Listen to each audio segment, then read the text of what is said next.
समीचीन विकल्पों का सम्यक समाधान।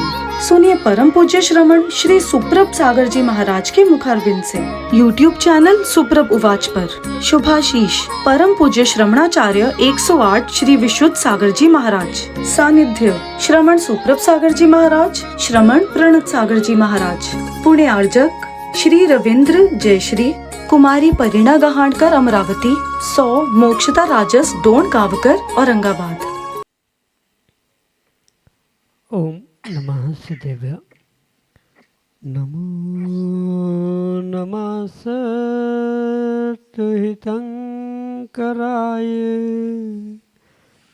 वीराय भव्याम्बुजभास्कराय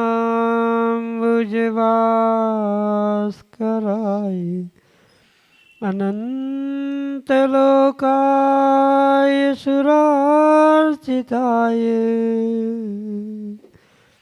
देवादिदेवाय नमो जिनाय देवादिदेवाय नमो जिनाय। पंच परमेष्टि भगवान की परम पूज्य आचार्य भगवंत गणाचार्य श्री विराग सागर जी महाराज की परम पूज्य पट्टाचार्य आचार्य भगवंत गुरुवर विशुद्ध सागर जी मुनि महाराज की परम पूज्य मुनि श्री प्रसम सागर जी सुप्रभ सागर जी महाराज की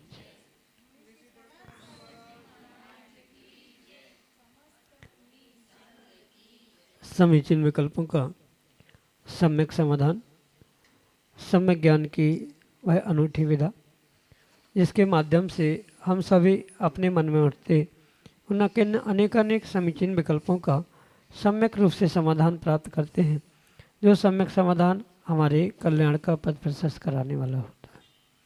विकल्प किसी का भी हो सकता है, एक छोटे से बालक का भी हो सकता है, एक वृद्ध का भी हो सकता है, क्योंकि संसारी जीवों के मन में विकल्प होना स्वाभाविक है।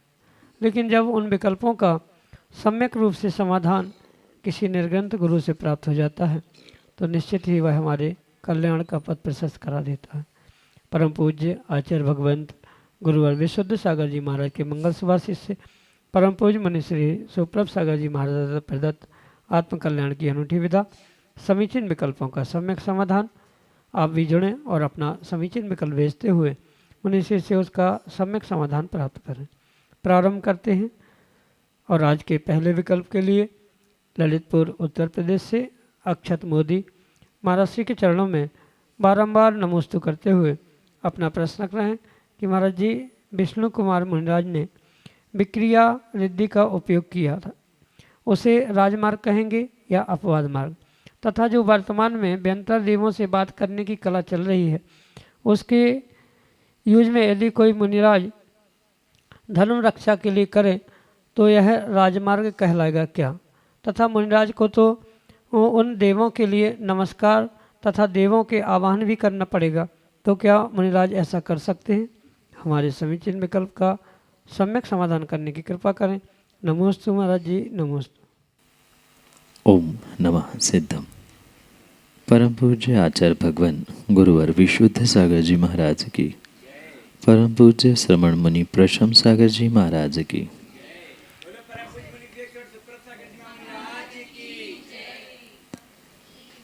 विक्रिया रिद्धि के माध्यम से विष्णु कुमार मुनिराज ने जो 701 मुनिराजों का उपसर्ग दूर करने का प्रयास किया था, ये उन विष्णु कुमार मुनिराज के आत्मधर्म की अपेक्षा से अपवाद मार्ग ही था। दया करुणा ये व्यवहार पक्ष में आचार्य भगवंतों ने मुनिराजों का धर्म कहा है पर की अपेक्षा से, क्योंकि निश्चय नय की अपेक्षा से स्व पर ही दया करना, आत्मा पर दया करुणा करना, यही निर्ग्रंथ मुनिराज का राजों का मुख्य उद्देश्य होता है। और इसलिए जो वहाँ मुनिराजों का उपसर्ग दूर करने का पुरुषार्थ विष्णु कुमार मुनिराज ने किया था, वह उनके व्यवहार धर्म की अपेक्षा से परम सत्य होने पर भी निश्चय धर्म की अपेक्षा से अपवाद मार गई था। और ऐसा ही वर्तमान में जो बहुत सारी विद्याएं देखने के लिए मिलती है, उनके माध्यम से अगर कोई मुनिराज धर्म की रक्षा करता है तो धर्म की रक्षा करते हुए उन्होंने उन अपवाद मार्ग के आलंबन से ही उस स्थान को या धर्म की रक्षा, धर्मात्मा पर दया करुणा आदि का पुरुषार्थ करते हुए देखने के लिए मिलता है। और ये भी बात शायद अधिकांश लोगों को नहीं पता कि विष्णु कुमार मुनिराज ने विक्रिया रिद्धि का प्रयोग करते हुए उपसर्ग दूर करने के उपरांत पुनः प्रायश्चित लेकर छेदोपस्थापना करते हुए मुनिराज बनकर उन्होंने अपना मोक्ष मार्ग भी प्रशस्त किया था। अगर अपवाद मार्ग नहीं होता तो उनको प्रायश्चित क्यों लेना पड़ता। तो वहाँ विशेष बात ये ध्यान रखना कि वहाँ मुनिराजों पर उपसर्ग था। आज ऐसी स्थिति संभावित नहीं देखने को मिलती है और उतना वात्सल्य भी विरले ही कोई मुनिराजों के पास देखने के लिए मिल रहा है। रही बात वह थर्ड आई या अन्य भी जो विधाओं के माध्यम से व्यंतर देवों से आदि बात करना है, तो यहाँ मात्र बात होना या कुछ चर्चा होना ही संभव है। किसी का उपकार हो, धर्म की रक्षा हो, धर्मात्मा पर दया करुणा हो जाए, ये आवश्यक नहीं है, क्योंकि उतना पुण्य वर्तमान में के किसी भी जीव के पास है नहीं है। पंचम काल में उतना पुण्य नहीं है कि वैसे विशेष पुण्यात्मा देव भी आकर किसी के लिए सहयोग करे।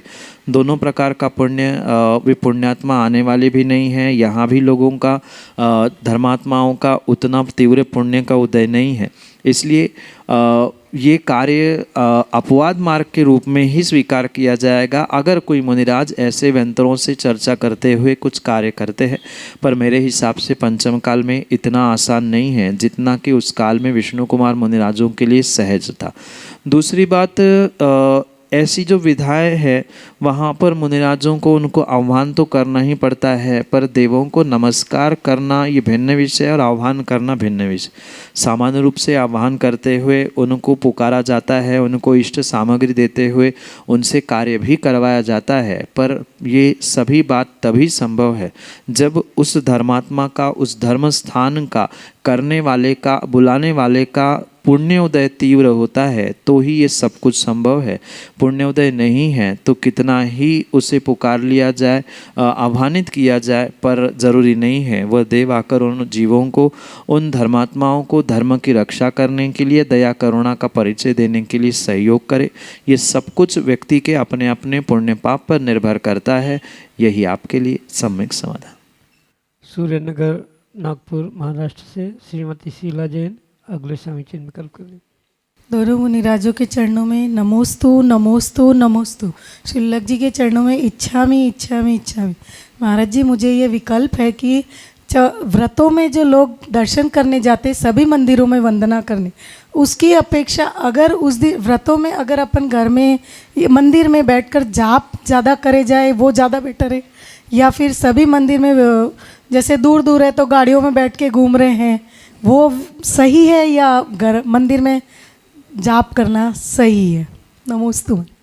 पर्युषण पर्व में अधिकांश कार्य कहीं न कहीं रूढ़ी परंपरा से जो चलता आया है उसी अनुसार चल रहा है। जैसे तत्वार्थ सूत्र का पाठन हो या धूप दशमी के दिन या अनंत चतुर्दशी के दिन सभी मंदिरों की यात्रा वंदना करना, इसका कोई आगम में उल्लेख प्रमाणित नहीं मिलता कि ऐसा करना ही पड़ेगा तो ही व्रत कहलाते। क्योंकि अधिकांश साधर्मी मात्र 10 दिन ही धर्म करते हैं, तो ये एक व्यवस्था हमारे पूर्वजों ने बनाई होगी कि बाकी दिन तो उन्हें साल भर शायद भगवान याद नहीं आते होंगे। नगर में, गांव में कितने मंदिर है ये भी शायद उनको पता नहीं चलता होगा। इसलिए उनकी अपेक्षा से ये व्यवस्था बनाई गई होती। मेरा चिंतन है कि उनको कम से कम साल में तो एक बार जाए कि अनंत चतुर्दशी के दिन या दिवाली के दिन 2 ही ऐसे दिन होते हैं जहाँ नगर के सभी मंदिरों में अधिकांश श्रावक पहुँचते हैं। तो कम से कम नगर में कितने मंदिर है, कैसे भगवान हैं ये एक बार तो दर्शन साल में एक दो बार तो कर ही ले। इस उद्देश्य से वह पर्युषण के अंतिम दिन में या सुगंध दशमी आदि के दिनों में या बीच में आगे पीछे कभी इन मंदिरों के सभी मंदिरों के दर्शन करने का ये उपक्रम प्रारंभ किया होगा। इसका कोई भी ऐसा प्रमाण नहीं है कि प्रत्येक व्रतों में जाना ही चाहिए या सबको जाने पर ही व्रत का पुण्य मिलेगा। ये एकमात्र व्यवस्था है कि जो भगवान को भूल चुके हैं 10 दिन ही जिनको धर्म करना याद आता है तो कम से कम 10 दिन में एक आध दिन सभी भगवान को दर्शन दे के आए, मतलब दर्शन लेके आए, तो थोड़ा सा स्वयं का भी पुण्य बन जाए, मंदिर कितने हैं क्या है ये भी समझ में आ जाए। ये बहुत सारी व्यवस्थाएं बनी होगी, इसी उद्देश्य से किया है, पर ऐसा कोई नियम नहीं है, बंधन नहीं है, करना ही चाहिए। आप समझदार है, आपने अन्य दिनों में वंदना की है या आगे पीछे भी करने की संभावना है तो उन दिनों में आप मंदिर में बैठकर जाप कर रहे हैं, मंदिर में भी नहीं जा पा रहे, घर में या जहाँ जैसी व्यवस्था है जाप करो। विशेष पुण्य तो उससे ही मिलेगा, जितनी हिंसा कम होगी स्वाभाविक रूप से उतना ही आपको पुण्य का आश्रय उस क्रिया से होगा। पर जो कुछ नहीं कर रहे हैं, साल में एक आध बार मंदिर जाने वाले हैं, उनके लिए ये व्यवस्था बहुत आवश्यक है।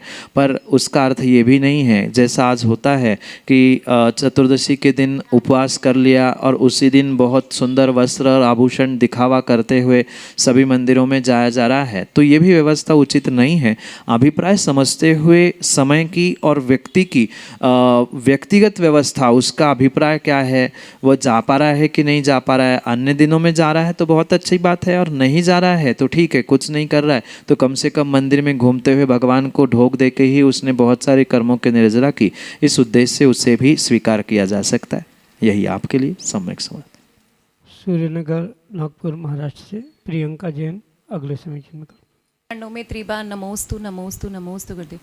गुरुदेव, जैसे कि श्राद्ध पक्ष चालू है तो हम जैनिज़्म के अकॉर्डिंगली हम लोग श्राद्ध मानते नहीं हैं, तो आत्मा जब अपना शरीर छोड़ती है तो वो अपनी कौन सी पर्याय में जाने तक, मतलब अपनी पूर्व पर्याय से कनेक्टेड होती है। कई बार हम बोलते हैं पूर्वजों का आशीर्वाद है, तो ये कहाँ तक उचित है? या जैसे अपन मानते ही हैं कि आत्मा विद इन सेकेंड्स दूसरा शरीर ले लेती है, उसके बाद उसका और हमारा कोई कनेक्शन नहीं होता, तो इसको थोड़ा सा एक्सप्लेन कीजिए। जैनोलॉजी के अनुसार 1, 2 और 3 समय अधिकतम जीव लेता है जो अगली पर्याय अगले भाव को प्राप्त करने के लिए, और ये भी परम सत्य है, वह एक पर्याय को छोड़ने पर यानी इस मनुष्य पर्याय से विदा होते ही वह तीसरे समय में जब दूसरी पर्याय को प्राप्त कर ही रहा है तो उसका उस पिछली पर्याय से कोई भी कनेक्शन नहीं बचता। और 3 समय की भी अगर बात करें तो 3 समय में भी उस जीव का पिछली पर्याय से कोई कनेक्शन वहाँ रहता ही नहीं। यहाँ मृत्यु हुई, दूसरा समय मतलब ना सेकंड ना नैनो सेकंड, उससे भी बहुत छोटी वह काल की अवधि है। एक आँख की पलक झपक के खुलने में असंख्यात समय हो जाते। तो 3 समय में नई पर्याय में जीव पहुंचता ही है, जो बहुत सारे स्थानों में दर्शनों में ये मान्यता है कि आत्मा भटकती है और वे पूर्वज उनके लिए खुश करने के लिए श्राद्ध करना, पितृपक्ष आदि आदि जो ये व्यवस्थाएं है ये उनकी मान्यता है, पर जैनोलॉजी उसे मानती नहीं है।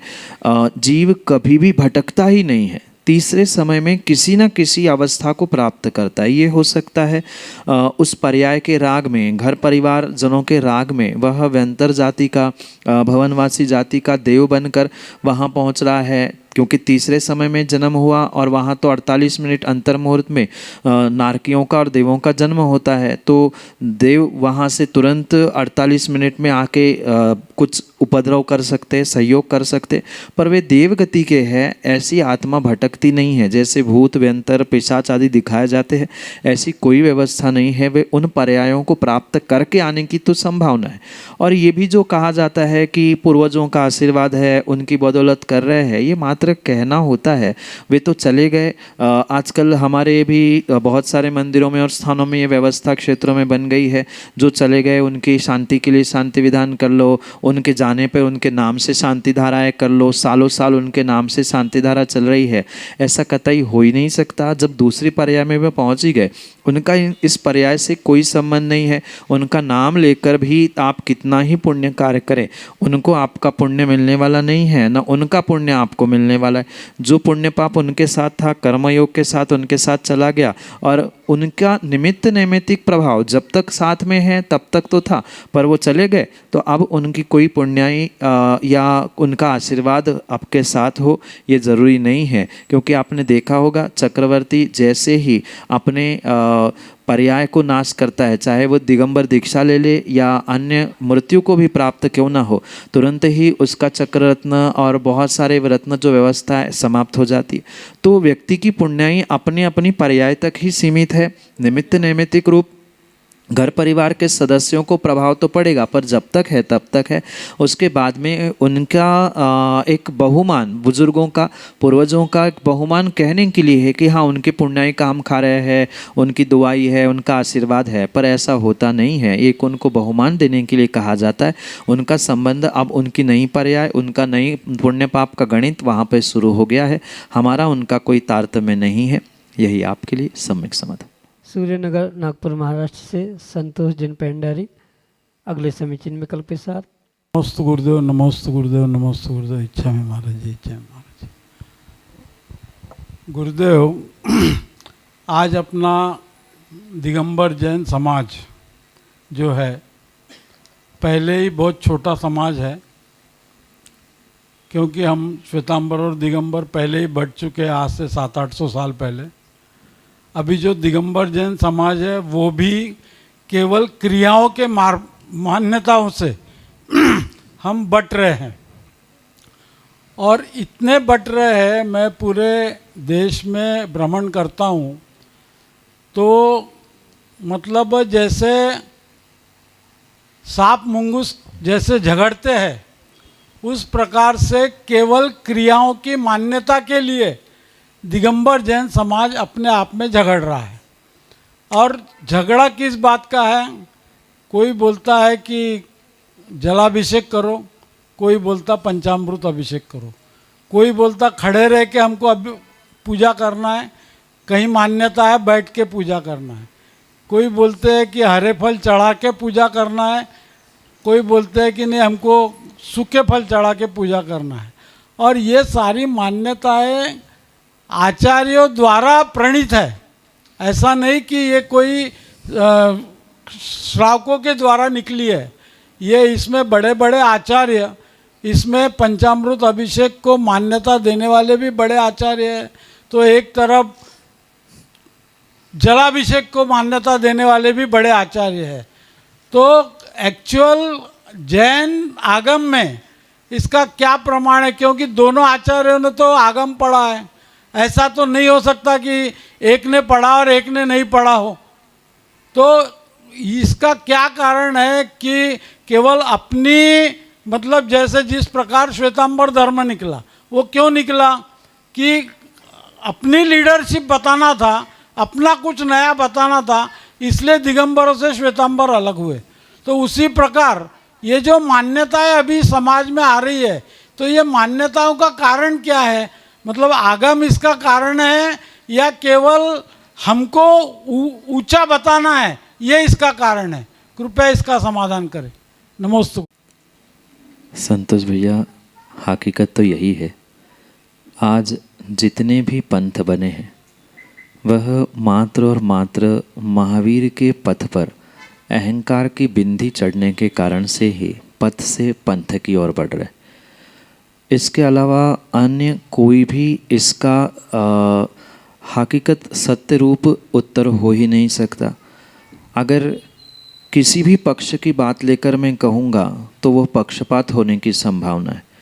सत्य मात्र इतना है कि आगम सबने पढ़ा है, कोई ऐसा नहीं है कि जिसने आगम नहीं पढ़ा, पर कहीं ना कहीं मेरे अहम की पुष्टि मैं कैसे कर सकता हूँ लीक से हटकर कुछ किए बिना मेरी मान्यता या मुझे मानने वाला कोई नहीं होगा, यही एक मुख्य उद्देश्य होने के कारण से आज जितने भी पंथ है मात्र क्रियाओं को ही लेकर नहीं, अपने उस दिगंबर आमनाय में भी आजकल ऐसे बहुत सारे जीव और बहुत सारे पंथ हो चुके हैं जिन्होंने आचार्यों को ही, गुरुओं को ही मानना वर्तमान में बंद कर दिया।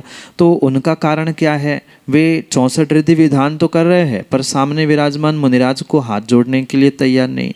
कहीं न कहीं मात्र मेरे मत की पुष्टि हो, मेरे मन की पुष्टि हो, मेरे अहम की पुष्टि हो, इसी कारण से जो महावीर का पथ था उस महावीर के पथ पर अहम की बिंदी चढ़ते हुए ही वह पथ से पंथ बन गया है। और जितने भी आज पंथ दिख रहे हैं ये मात्र अहंकार की, स्वयं की, स्वार्थ की पुष्टि के लिए है। मैं किस प्रकार से अपनी भीड़ बढ़ाऊं, किस प्रकार से मैं क्या करूं, यही उद्देश्य लेकर ये सब कुछ कार्य चल रहे हैं।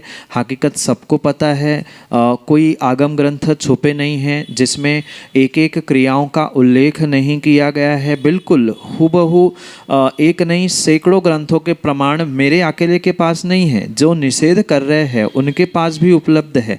और उनके ही प्रमाणों को लेकर कहीं न कहीं ये विपरीतता देखने के लिए मिल रही है। और ये कोई वर्तमान की बात नहीं है, हम वर्धमान स्वामी की भी बात कर ले, उनके पूर्व जन्मों की ही बात कर ले, 363 मत उन्होंने अपने मन से नहीं बनाए थे। भगवान आदिनाथ के दिव्य ध्वनि से ही उन्होंने अपनी मन की बातें एकांत से ग्रहण की और एकांत से प्रस्तुत करते हुए 363 मत बने थे। आज भी शायद यही स्थिति महावीर वर्धमान स्वामी के काल में भी हमें देखने के लिए मिल रही है। सुना उन्हीं से, जाना उन्हीं से, पढ़ा उन्हीं ग्रंथों से, प्रमाण उन्हीं ग्रंथों के दिए जाते हैं।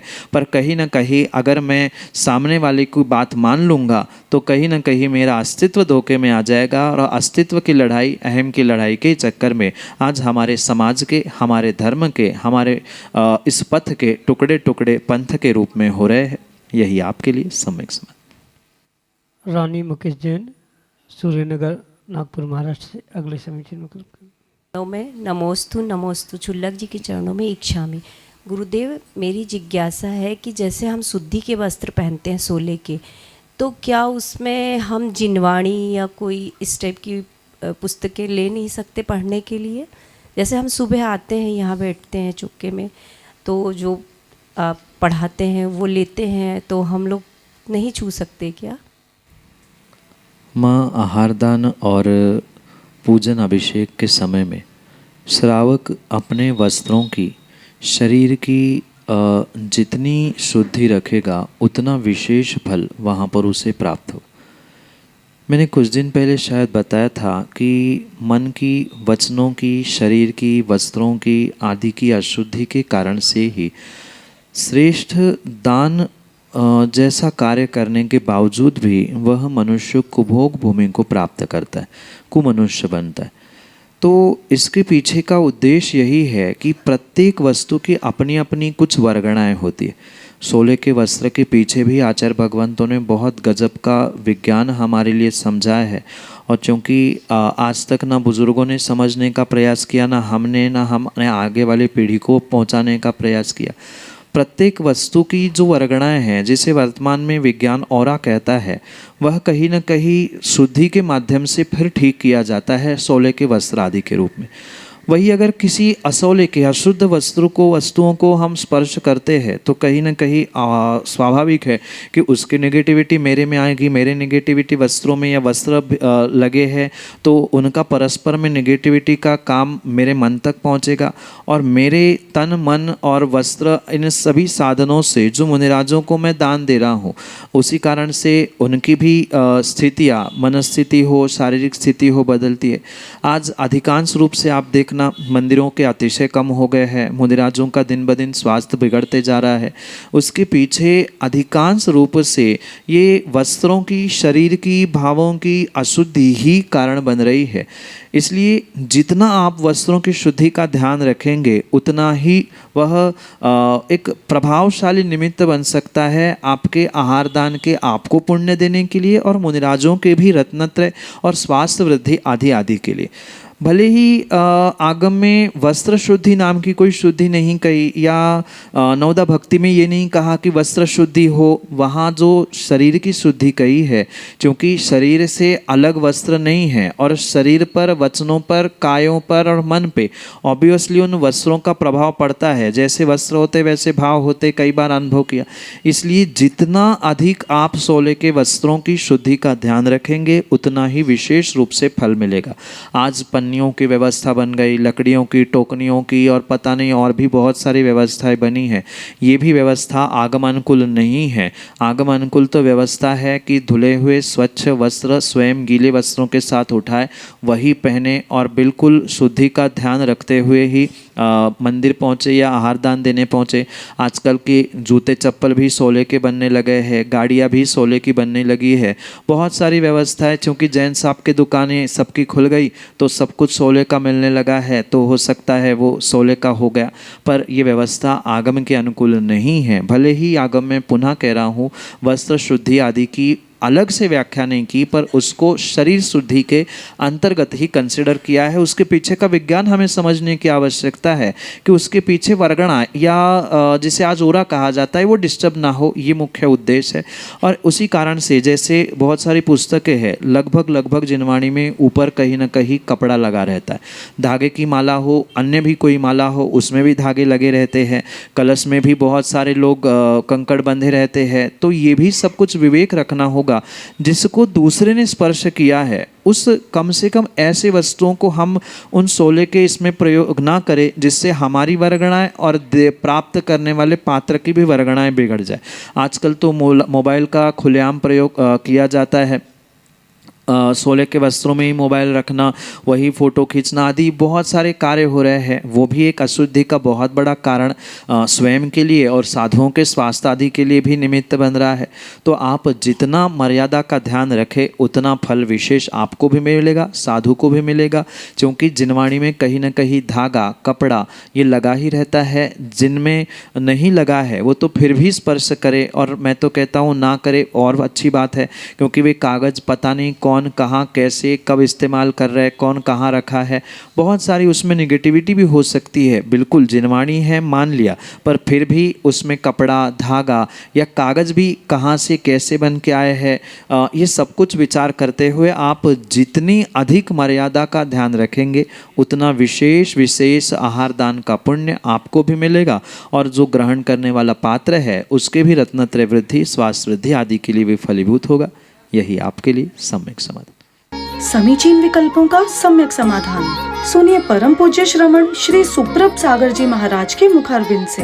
YouTube चैनल सुप्रभ उवाच पर शुभाशीष परम पूज्य श्रमणाचार्य 108 श्री विशुद्ध सागर जी महाराज। सानिध्य श्रमण सुप्रभ सागर जी महाराज, श्रमण प्रणत सागर जी महाराज। पुणे आर्जक श्री रविंद्र जयश्री, कुमारी परिणा गहाणकर अमरावती, 100 मोक्षता राजस डोन गावकर औरंगाबाद।